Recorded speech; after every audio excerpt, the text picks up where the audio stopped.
jiifkii baa naga qiimo badan hadda annaga waa ka masaajidkii bay jiifaan wax walba loo qabanaya annagana waxa la leeyahay dharcad baa ku dhalay kana ku dhalay har adeerayaal bal hadda waa idin gelinayaa bal arka nimankan masaajidkaas jiifa oo hadda waxa weeyaan la gurigooda ka dhigteen annagana guri ma haysano single mother baan hay shaqo ma haysano ulkayga soo jiri buu haystaa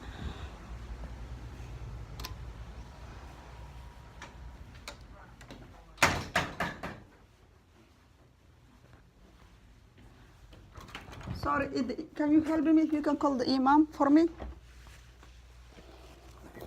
Yeah.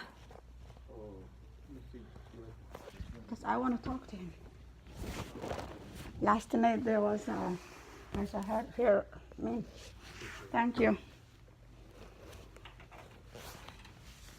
Are you guys come from our state? Yeah? Are you guys come from like our state, Texas or?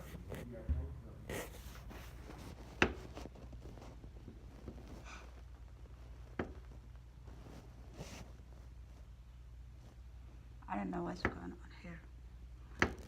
Sorry, I'm sitting out here. Sorry. See, what's going on? Hard work, sir. I'm going to say, I'm going to